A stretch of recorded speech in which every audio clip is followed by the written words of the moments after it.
नमस्कार, मैं दानिश अंसार और आप देख रहे हैं पीआरबी। बीजेपी, प्रधानमंत्री मोदी और अमित शाह कभी बैकगेयर नहीं लगाते हैं। इस तरह के बयान आप बीजेपी के नेता प्रवक्ता से आज से 2 साल पहले तक सुनते होंगे या पिछली 16वीं लोकसभा और 17वीं लोकसभा में सुनते होंगे कि ये बीजेपी है जो कानून ले आती है, जो बिल ले आती है उससे फिर बैकगेयर नहीं लगता है। ये बयान तो आप सुनते होंगे, लेकिन क्या खबर अभी है पहले की बता दें आपको। याद कीजिए किसान आंदोलन, कृषि कानून। मोदी सरकार कृषि कानून लेकर आई और उस कृषि कानून के बाद किसान 1 साल से ज्यादा तक धरने पे बैठे रहे और उसके बाद क्या हुआ, सरकार झुकी और बैकगियर लगाई, कानून वापस लिए। ये पहला अटेम्प्ट था जब सरकार बैकगियर लगाई। उन तमाम दावों जिससे कहा जाता था कि ये बीजेपी सरकार बैकगियर नहीं लगाती, ये पहली खबर थी जहां बैकगियर लगाई। दूसरी कौन सी, कहां पे बैकगियर लगाई? दूसरा आपने देखा नजूल की वो जमीन, विधानसभा उत्तर प्रदेश में नजूल की जमीन योगी सरकार पास नहीं करा पाई बिल। पक्ष विपक्ष सब इस विरोध में खड़े हो गए, बिल अटक गया, सरकार बैकगियर लगा ली बीजेपी सरकार। ये दूसरी बार। तीसरी बार पे चले आइए, आज से चंद दिनों पहले संसद में क्या हुआ, 44 संशोधन का बिल आया वक्फ बोर्ड को लेकर के, वो बिल भी अटक गया, जेपीसी में चला गया बंद बक्से में। चौथी तीसरी जगह ये रहा मामला जहां सरकार जो है बैकगियर लगाई। तो ये सब पहले तो हो चुका। अभी क्या खबर है?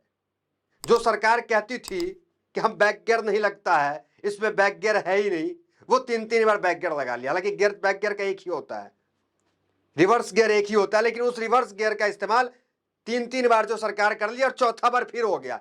फिर एक बिल जो है सरकार ने वापस कर लिया, सरकार ने वापस ले लिया, विपक्ष ने उसका विरोध किया। कौन से बिल है अब उस पर आते हैं। तमाम हेडलाइंस आर्टिकल्स क्या चल रहे हैं न्यूज में वो आपको बताते हैं। उससे पहले हमने आपको बताया था कि ये 18वीं लोकसभा बीजेपी के लिए आसान होने वाला नहीं है। सांसदों में विपक्ष की तादाद दोगुनी है, दोगुनी से ज्यादा है। पहले 99 सांसद कांग्रेस के हैं, 36 सांसद समाजवादी पार्टी के हैं। तमाम संख्या देखिए कितनी ज्यादा है। तो इस बार जो है विपक्ष जो मजबूत है, विपक्ष के पास leader of opposition Rahul Gandhi के रूप में है। तो इस बार हर मुद्दे पे विपक्ष जो है खुलकर बयान कर रहा है, खुलकर प्रहार कर रहा है। संसद में आपने देखा विपक्ष को हर चीज का विरोध करते हुए, हर वो कानून जो कानून देश हित में नहीं रहा, हर वो फैसला जो फैसला देश हित में नहीं रहा, उसका विरोध करते हुए आपने राहुल गांधी को भी देखा होगा। अब आते हैं उस खबर पे, क्या कुछ खबर चल रहा है वो एक बार गौर कर लीजिए, देख लीजिए। देखिए हेडलाइंस पढ़िए आप।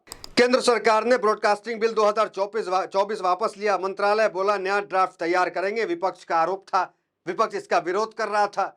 अब ये क्या होता है ब्रॉडकास्टिंग बिल, आपको ये भी जो है आसान भाषा में समझा देते हैं, आसान भाषा में समझिएगा। पहले दूसरा हेडलाइंस देख लीजिए। केंद्र सरकार ने ब्रॉडकास्टिंग बिल को किया होल्ड, का चर्चा के बाद फिर तैयार हो गया नया ड्राफ्ट। गौर कीजिए हेडलाइंस पे, चर्चा के बाद फिर तैयार होगा नया ड्राफ्ट। पिछले 1 साल से इस ब्रॉडकास्टिंग बिल की चर्चा थी। ये ब्रॉडकास्टिंग बिल जो यूट्यूब पे पत्रकारिता करते हैं, फेसबुक इंस्टाग्राम पे पत्रकारिता करते हैं, खबर आप तक पहुंचाते हैं, वो खबर जो टीवी और अखबार नहीं पहुंचाता है वो खबर हम आप तक पहुंचाते हैं। और हमारे खिलाफ इस तरीके की बिल जो है सरकार लेकर के आई थी। अब क्या हुआ, वो बिल जो है सरकार ने बैकगियर लगा लिया और ब्रॉडकास्टिंग बिल जो है वो बंद बक्से में चला गया, वापस सरकार ले ली। ये एक जीत यूट्यूब की पत्रकारिता का, एक जीत वो उन तमाम ध्रुव राठी, रवीश कुमार, अभिषार शर्मा जैसे पत्रकारों की जीत, और हम जैसे पत्रकारों की भी ये जीत है।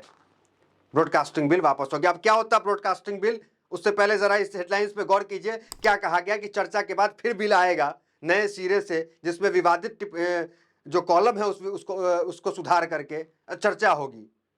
कभी आपने मोदी सरकार में ये सुना है कि चर्चा होगी? कभी चर्चा वर्ड? पिछली बार कई बिल आए, काले कृषि कानून ये लेकर के आए, उसमें कभी चर्चा हुई? 1 घंटे के अंदर काले कृषि कानून जो है उसे पास करा लिया गया। 1 घंटे के अंदर 370 को पास करा लिया गया बिना चर्चा के, कोई चर्चा नहीं। अब क्या कह रहे हैं, अब क्या कह रही है सरकार? फिर चर्चा करके फिर से बिल लाएंगे। अब चर्चा पे आ गई, मतलब समझिए अल्पमत का क्या हिसाब होता है, अल्पमत में परी सरकार को क्या करना पड़ता है। तो ये अल्पमत की निशानी है कि जनता ने अल्पमत में भेजा है, तो किस तरीके से सरकार जो है हर कदम को उठाने से पहले सोच रही है। उसे पता है कि अगर बिल लेकर के जाएंगे, क्योंकि हम तो पूर्ण बहुमत में है नहीं, सहयोगी विरोध कर देंगे।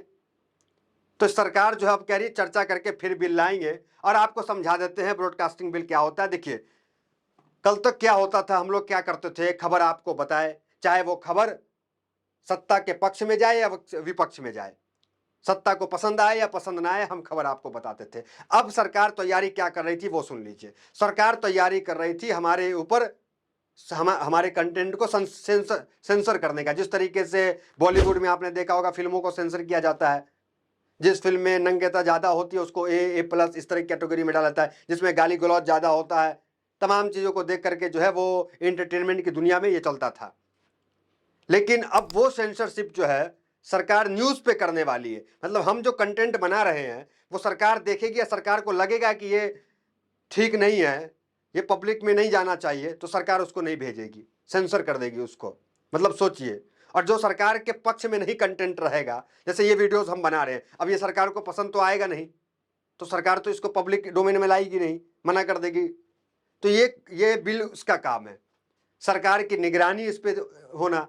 और इतने सख्त कानून थे कि अगर आप जो है सेल्फ रेगुलेटरीज नहीं करते हैं, आप जो है उसके कई बिंदुओं को फॉलो नहीं करते हैं, तो सरकार के अधिकारी आपके ऑफिस, आपके कार्यालय आएंगे और आपका लैपटॉप, आपका माइक, आपका कैमरा, लाइट, सब कुछ उठा के लेके चले जाएंगे। इतना सख्त कानून है, उसमें लिखा हुआ ये कि आपका कंप्यूटर, लैपटॉप सब लेकर के जो है जब्त करके चली जाएगी सरकार। तो ये कहीं ना कहीं बोलने की आज़ादी पे ये खतरा था। इसको लेकर के विपक्ष भी लगातार हमलावर था। और ये जो है बिल वापसी जो है ये कहीं ना कहीं यूट्यूब के पत्रकारों की, हम जैसे पत्रकारों की जीत के साथ साथ आप दर्शकों की भी जीत है। क्योंकि हम आपको वो खबर दिखाते हैं जो खबर टीवी नहीं दिखाता है, अखबार में नहीं दिखता है। भारत में हो रही कई ऐसी घटना है, राजनीति में हो रही कई ऐसी चीजें होती हैं जिसको जो है अखबार, टीवी नहीं दिखाता है। वो सत्ता पक्ष की खबरों को दिखाता है, उन्हें सत्ता पक्ष से एडवर्टीजमेंट लेना होता है। लेकिन यूट्यूब के पत्रकारों का ऐसा कोई सीन नहीं है, उसे ना तो पक्ष से कोई प्रचार मिलता है ना विपक्ष से कोई प्रचार मिलता है, इसलिए वो जो है निष्पक्ष पत्रकारिता करता है। हम जैसे पत्रकार, हम जैसे चैनलों को ना तो बीजेपी से प्रचार मिलता है ना कांग्रेस से प्रचार मिलता है। सारे जो प्रचार है कांग्रेस भी टीवी वाले को देते हैं, बीजेपी भी टीवी वाले को देती है, और सबसे ज्यादा जो है बीजेपी देती है, क्योंकि सरकार, गवर्नमेंट अभी उसकी है, उसके फंड के पैसे ज़्यादा हैं, प्रचार करने की शक्तियाँ ज़्यादा है, ज़्यादा प्रचार कर सकती है। जहाँ कांग्रेस एक ऐड लगाएगी, ये 50 ऐड लगा देंगे। तो अब तक जो है यूट्यूब पत्रकारिता आज़ाद था, और अभी भी जो है, हालांकि अक्टूबर का समय है, अक्टूबर में जो जाकर के फिर से एक नया ड्राफ्ट आएगा और क्या कुछ इसमें होता है वो अपडेट भी आप तक पहुँचाएंगे। और ये अब तक जो है इतना समझ में आया कि बिल जो है वो ठंडे बक्से में चला गया है और ये फिर नए सिरे से तैयार हो गया है, क्योंकि सरकार को भी एहसास हो गया है कि इस बिल को लेकर के विरोध होगा। इस बिल पे जो है इनके ही सहयोगी दल, विपक्ष तो विरोध करेंगे ही, इनके सहयोगी दल भी बिदक सकते हैं। तो फिलहाल इस खबर में इतना ही, मिलते हैं अगले वीडियो में मेरे साथ। बहुत बहुत धन्यवाद।